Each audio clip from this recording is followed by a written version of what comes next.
Assalamualaikum warahmatullahi wabarakatuh. Hai guys, pertama-tama yang saya hormati Ibu dosen pengampu mata kuliah Bahasa Indonesia dan teman-teman sekalian yang saya hargai. Perkenalkan, nama saya Zulfiana Ayu Lestari dan teman-teman saya yaitu Husnul Munazara, Triadespin, Nurul Fadila, dan Hermania. Nah, kami dari kelompok 2 akan menjelaskan materi kami yaitu ragam bahasa lisan dan ragam bahasa tulisan. Jadi untuk itu mari kita simak materinya sampai selesai ya. Pengertian ragam bahasa. Ragam bahasa adalah variasi bahasa menurut pemakaian yang berbeda-beda menurut topik yang dibicarakan, menurut hubungan pembicara, kawan bicara, orang yang dibicarakan, serta menurut medium pembicara. Beckham 1990. Seiring dengan perkembangan zaman, sekarang ini masyarakat mengalami perubahan sehingga bahasa pun mengalami perubahan. Perubahan itu berupa variasi-variasi bahasa yang dipakai sesuai keperluannya. Dalam hal ini, banyaknya variasi tidak mengurangi fungsi bahasa sebagai alat komunikasi yang efisien, sehingga dalam bahasa timbul mekanisme untuk memilih variasi tertentu yang cocok untuk keperluan tertentu, yaitu disebut ragam standar. Subaryanto 2000. Adapun pengertian ragam bahasa menurut beberapa ahli yaitu sebagai berikut. 1.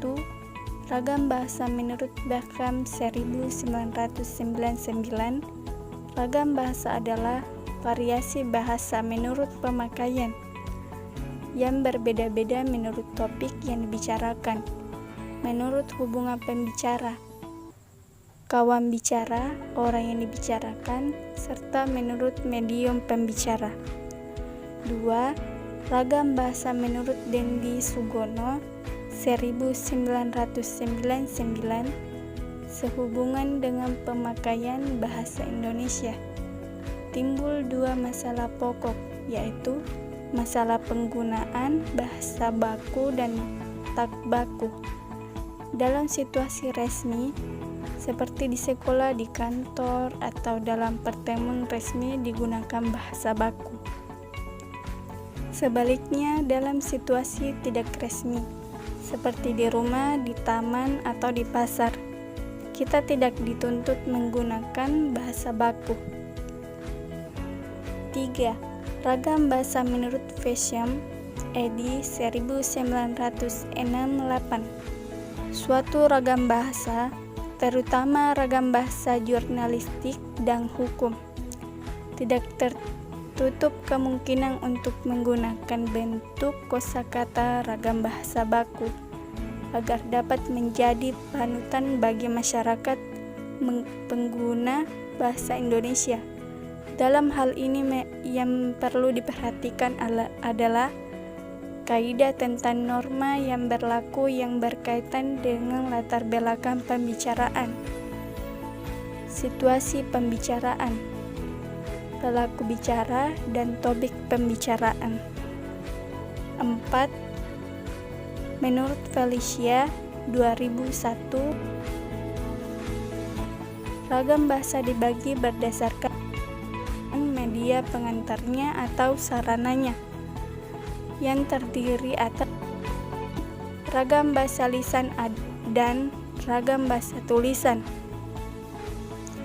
Adapun pengertian ragam bahasa lisan, yaitu ragam bahasa lisan adalah ragam bahasa yang diungkapkan melalui media lisan, terikat oleh ruang dan waktu, sehingga situasi pengungkapan dapat membantu pemahaman. Adapun pengertian ragam bahasa tulisan, yaitu Tulisan adalah bahasa yang ditulis atau yang tercetak. Ragam tulisan pun dapat berupa ragam tulis yang standar maupun yang non-standar. Ragam tulisan pun dapat berupa ragam tulis yang standar. Kita temukan dalam buku-buku pelajaran, teks, majalah, surat kabar, poster, iklan.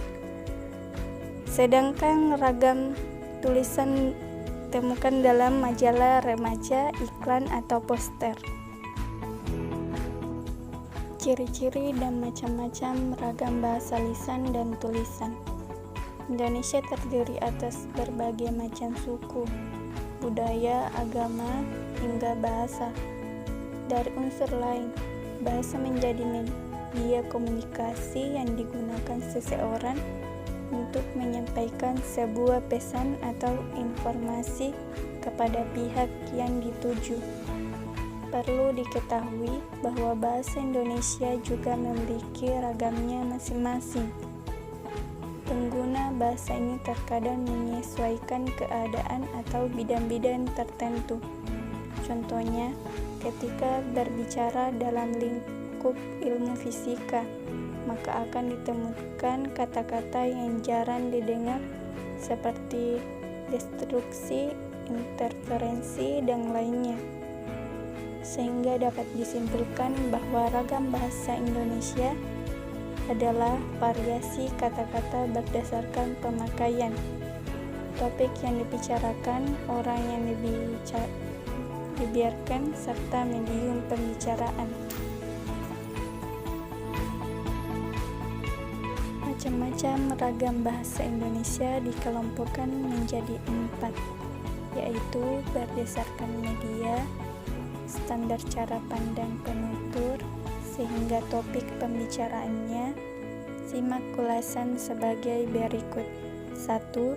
Ragam bahasa berdasarkan media dilihat dari media atau sarannya.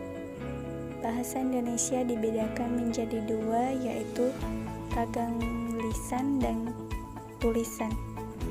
A. Ragam lisan. Ragam bahasa lisan merupakan bahasa yang dihasilkan melalui alat ucap dengan fonem sebagai unsur dasarnya. Ciri-ciri dari ragam lisan adalah memerlukan orang kedua, teman bicara tergantung situasi, ruang, dan waktu. Tidak harus memperhatikan unsur gramatikal, namun memerlukan intonasi serta bahasa tubuh.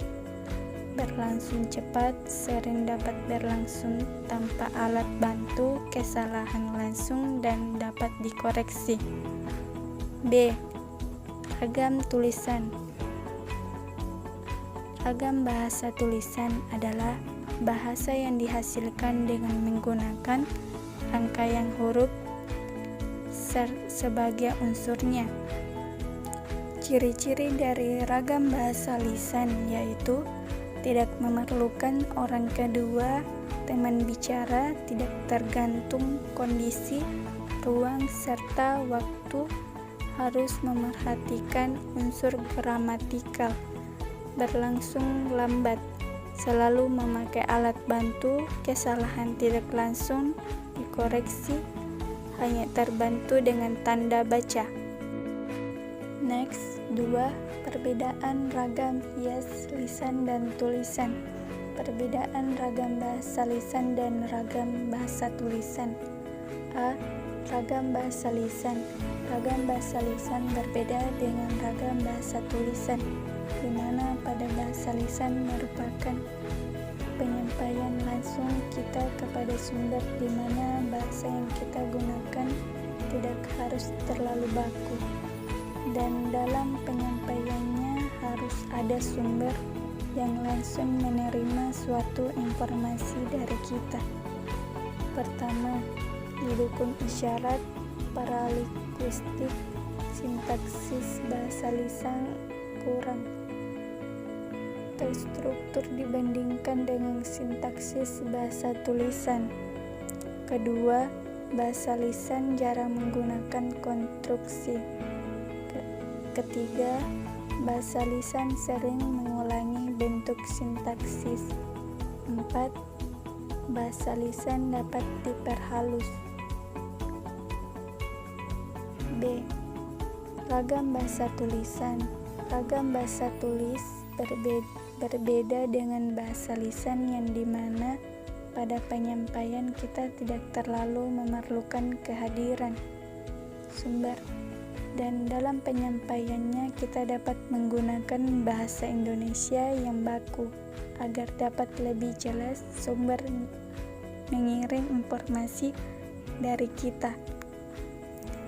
Pertama, bahasa tulis dapat menyimpan informasi tanpa bergantung pada ruang dan waktu. Kedua, bahasa tulis dapat memindahkan bahasa dari bentuk oral ke bentuk visual. Memungkinkan kata-kata lepas dari konteks aslinya. Ketiga, bahasa tulis banyak mengandung penanda metalingual yang menghubungkan antara frasa klausa. Next, contoh perbedaan ragam bahasa lisan dan ragam bahasa berdasarkan tata bahasa dan kosakata. 1. Tata bahas. A. Ragam lisan. Nia sedang membaca surat kabar, mereka tinggal di Menteng. B. Ragam tulis. Nia sedang membaca surat kabar, mereka bertempat tinggal di Menteng. 2. Kosakata. A. Ragam lisan. Aryani bidang. Kalau kita harus belajar, kita harus bikin karya tulis. B. Ragam tulis. Aryani mengatakan bahwa kita harus belajar.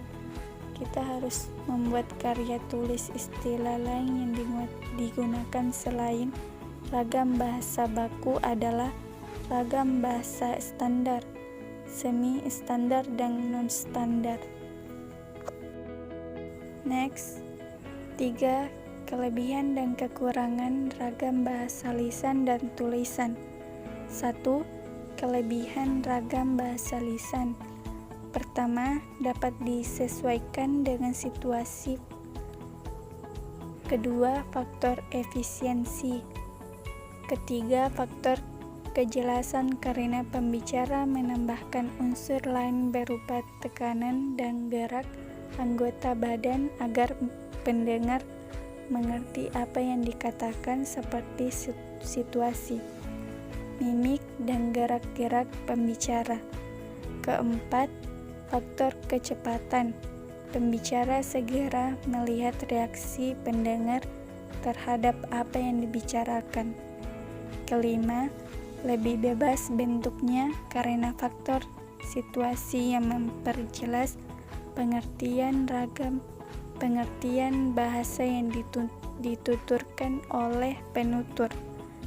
Keenam, penggunaan bahasa lisan bisa berdasarkan pengetahuan dan penafsiran dari informasi audiens, visual, dan kognitif.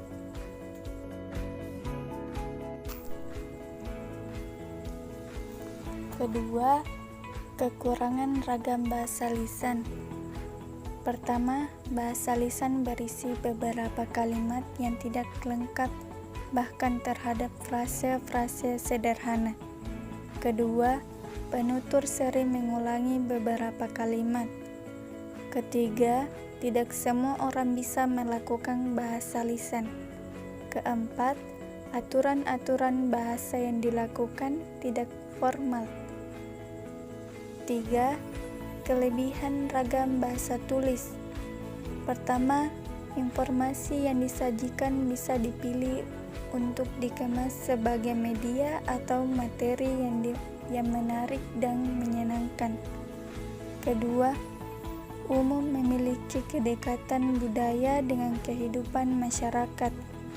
Ketiga, sebagai sarana memperkaya kosakata, menyampaikan maksud, membeberkan informasi, atau mengungkapkan unsur-unsur emosi sehingga mampu mencanggihkan wawasan pembaca. 4. Kekurangan ragam dan bahasa tulis.